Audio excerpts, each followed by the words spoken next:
O Cântico de Débora termina dizendo que a terra descansou 40 anos, teve paz, né? Então continuemos aqui a saga dos tempos dos juízes, agora chegando ao juizado de Gideão. Mas olha o quadro do que estava acontecendo antes do Gideão ser convocado por Deus para ser juiz no sentido de derrotar midianitas e amalequitas. Vamos ler e sofrer um pouco com eles para a gente entender o contexto. Juízes 6. Fizeram os filhos de Israel o que era mal perante o Senhor, e o Senhor, por isso, os entregou nas mãos dos midianitas por 7 anos. Já começa aí. O Senhor os entregou na mão dos midianitas. Essa é uma leitura humana. Os seres humanos fazem tudo errado e aí tem a pacha de dizerem que Deus os entregou. Deus, no máximo, os deixou serem humanos. Por quê? O que é ser humano numa terra dos homens, numa terra de ninguém, numa terra onde não se ouve a voz do Senhor? É isso.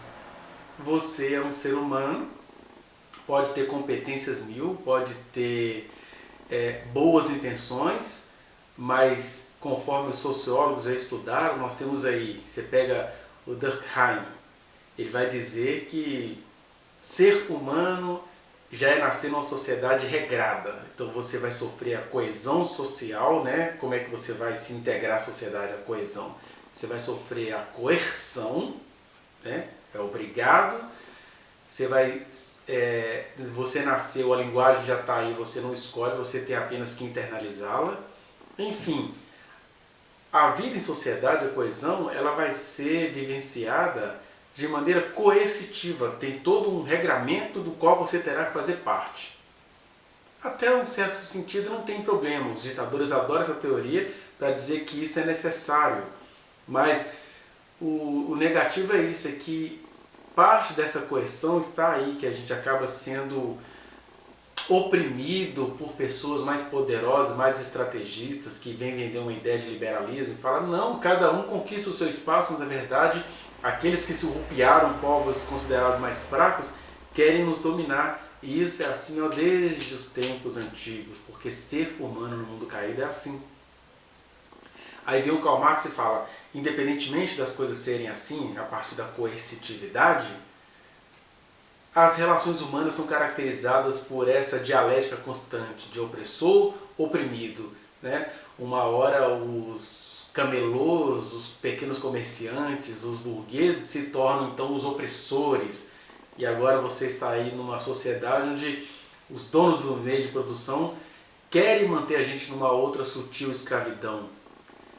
E isso não é instigar a rebelião, ele está dizendo apenas o seguinte, o ser humano é isso. É você ter o tempo todo que lidar com a opressão, ter de se libertar dela. Aí cada um vai fazer a leitura individualizada que quiser da teoria, mas o que ele está demonstrando é esse problema. O ser humano já é dividido em si mesmo, é dividido uns com os outros, é o tempo todo um tentando oprimir os outros. E aqui, seres humanos que ouviram a voz de Deus, que poderiam sair dessa sina humana, que é a de controlar os outros, eles, por adorarem a outros deuses, mesmo tendo recebido a revelação do Deus verdadeiro, eles acabaram caindo na opressão dos midianitas e dos amalequitas. E então, não é Deus que entregou os seres humanos. Deus falou assim, ser humano é isso, não me invocam, vão sendo seres humanos. Porque uma coisa é você ser um humano, outra coisa é você ser um humano que se arrependeu e ouviu a minha voz. É isso que Deus estava tentando dizer para o povo, na medida em que eles iam descobrindo que ser humano é, sobretudo, ser oprimido por outros seres humanos mais espertalhões, né? Olha só. Então, por 7 anos, os midianitas atormentaram Israel. Versículo 2. Prevalecendo o domínio dos midianitas sobre Israel, fizeram os israelitas para si, por causa dos midianitas, as covas que estão nos montes e as cavernas e as fortificações. Então, a opressão dos midianitas era tão grande que eles fizeram covas nos montes, fizeram cavernas e fortificações para tentar se proteger. Por quê? Porque cada vez que Israel semeava, os midianitas e os amalequitas, como também os povos do Oriente, subiam contra ele. Aí está dizendo, houve um levante dos beduínos, um levante dos desertos, né?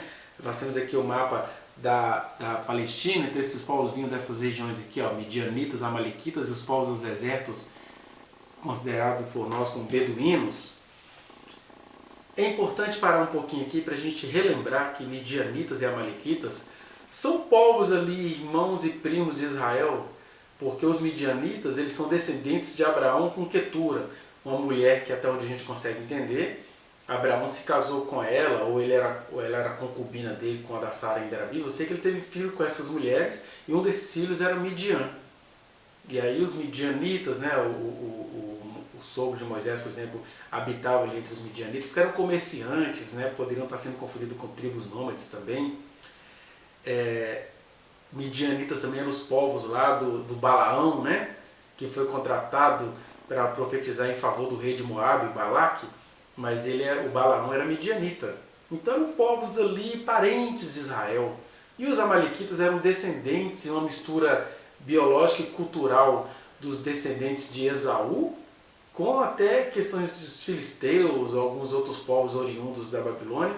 Formaram os amalequitas, que eram povos, eram verdadeiros demônios do inferno na sua formação. Eles eram cri-cri, eram guerreiros, eram terríveis, a ponto de Deus ter dito em Deuteronômio que, olha, quando vocês estiverem em paz, vocês têm a missão de exterminar os amalequitas da terra, porque os amalequitas tinham a missão de querer exterminar e Deus levantou Israel para exterminá-los. Eles eram terríveis e vocês vão ver uma faceta desses amalequitas aqui agora. Mas vou deixar aí para você na sugestão um vídeo que eu fiz sobre os amalequitas, né? Olha só, o que os midianitas e amalequitas faziam, e os povos do Oriente, quer dizer, tinha outros tribos, outras gentes ali, né? Versículo 4. Contra eles se acampavam, destruindo os produtos da terra até a vizinhança de Gaza, e não deixavam Israel sustento algum, nem ovelhas, nem boi, nem jumento. Ou seja, eles acabavam com todo o trabalho que Israel fazia. É interessante a gente ver aqui que a promessa que Deus tinha feito a Israel é que a terra ia produzir leite e mel. Então eles iam ter muito gado, muita produção de manteiga, muito derivado de leite, muito derivado, né, de comidas apetecíveis, aí, leite e mel. Mas vinham esses povos todos e arrastava tudo rumo ao mar Mediterrâneo, faziam comércio com aquilo que eles não cultivavam. Quando a promessa de Deus é transformada então em desgraça, porque Israel produzia, mas vinham eles e destruíam tudo. É o que vai dizer o versículo 5. Pois vinham com seus gados e tendas e vinham como gafanhotos em tanta multidão que não se podia contar, nem a eles nem aos seus camelos, e entrava na terra para a destruir. Aí Israel se via nessa situação de estar trabalhando arduamente para vir esses povos do deserto destruir. Assim, Israel ficou muito debilitado com a presença dos midianitas. Então os filhos de Israel clamavam ao Senhor. E aí dá a entender, não fala que eles clamaram, fala que eles clamavam, ou seja, vinha uma constância de oração, uma persistência. Senhor, até quando isso? Os tempos de opressão. Lembrando que ser humano é isso. Ser humano é você viver de opressão em opressão. E muitas vezes tudo começa na sua casa, com aquele amor de pai e mãe, que começa a achar que tem o direito de definir qual vai ser a sua profissão, que caminho você vai seguir, tudo disfarçado de amor, mas quando você vai ver, surrupiando a sua vida, a sua alma, e quem é filha de mãe narcisista sabe muito bem do que eu estou falando. É muito elogio misturado com muita degenerescência por parte da mãe, e aí os midianitas fizeram isso. É interessante que eles falam dos midianitas e amalequitas, porque se os midianitas talvez tinham a operação estratégica, os amalequitas tinham esse dom do gafanhoto, de chegar e arrastar tudo, porque eles eram ferrenhos, beligerantes, teimosos, né? E aí eles clamavam, quer dizer, clamores persistentes. Versículo 7. Tendo os filhos de Israel clamado ao Senhor por causa dos midianitas, o Senhor lhes enviou um profeta que lhes disse: assim diz o Senhor Deus de Israel, eu é que fiz subir vocês do Egito, né? Eu que vos fiz subir do Egito, e vos tirei da casa da servidão, e vos livrei da mão dos egípcios e da mão de todos quantos vos oprimiam, e os expulsei de diante de vós, e vos dei a sua terra. E disse: eu sou o Senhor vosso Deus, Não temais os deuses dos amorreus, em cuja terra habitais, contudo, não destes ouvidos à minha voz. Aqui para a nossa meditação hoje. Deus está dizendo, mandou o profeta falar, olha, parem de ficar achando que eu entreguei vocês a esses povos. Vocês mergulharam nisso porque vocês têm duas escolhas.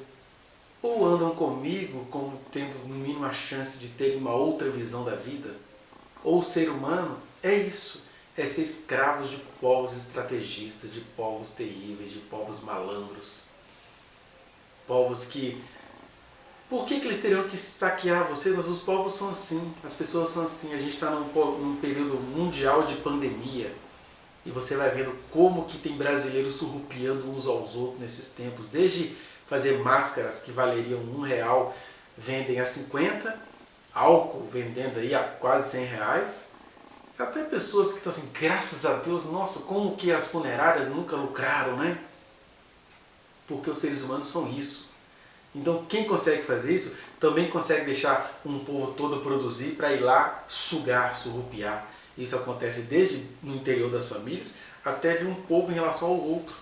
Aí Deus está dizendo, mas eu dei a vocês aquela terra e falei, olha, sirvam a mim, porque vocês poderão vencer os deuses dessas terras.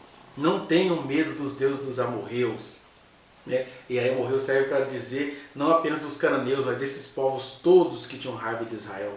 Contudo, não deste os ouvidos à minha voz. Ele está dizendo, olha, eu é que vos fiz subir do Egito. Vocês esqueceram, né? Vocês acharam que vocês são estrategistas de guerra? E aí, de Israel até alguém que hoje crê em Jesus, uma coisa deveria se passar conosco. O quê? A plena convicção de que sem Jesus a gente não tem chance. Por isso que ele chega e fala assim, fui eu quem dei vitória a vocês. Fui eu quem fiz enlamear os pés dos cananeus. Fui eu que mandei vespões. Fui eu que fiz um monte de coisa. Vocês fizeram um trabalhinho ou outro ali de derramar sangue, que no fundo é isso que vocês gostam. Mas a vitória é minha, a guerra é minha, porque eu quis dar a vocês a chance de não precisarem ser humanos beligerantes como esses povos aqui. Mas vocês ficarem enfeitiçados com a terra, né? A terra produz leite e mel, e aí vocês acham então que vocês têm que prestar culto a Baal, o deus da fertilidade, a Astarote, etc. Então a vida é essa aí, ó. Baal, a quem vocês cultuam, é adorado por essas pessoas aí, no caso agora amalequitas, midianitas, os beduínos, e eles já estão saqueando vocês. Porque a única coisa que eu fiz foi dar a vitória a vocês. Agora, toda essa servidão aí, vocês fizeram. Não fui eu que fiquei irado contra vocês. Essa é a verdade. Agora, o Senhor é bom, porque Ele diz isso, e aí Ele vai intervir, que é quando Ele vai aparecer para o Gideão, mas isso a gente vai ver no próximo vídeo. Né? Pense nisso. Você que teve a vida e a graça de conhecer a palavra do Senhor, mas prefere andar nos estrategismos humanos, na acumulação de diplomas, achando que o seu conhecimento vai te dar alguma coisa. Conhecimento é muito bem-vindo, mas conhecimento em Cristo Jesus é muito mais produtivo, é muito melhor. E fora isso, você vai ver, ó, o Brasil, neste momento, não tem conhecimento que nos livre deste cativeiro espiritual, moral, enganoso e fundamentalista que a gente está vivendo. Por isso que o segredo é clamar ao Senhor. E clamar ao Senhor não é para ter vitória contra os inimigos. Clamar ao Senhor para ter vitória contra os nossos corações, porque contra os nossos inimigos, uma hora certa Ele vai nos dar vitória. É o que Ele vai fazer com Israel, mas isso a gente vê no próximo vídeo.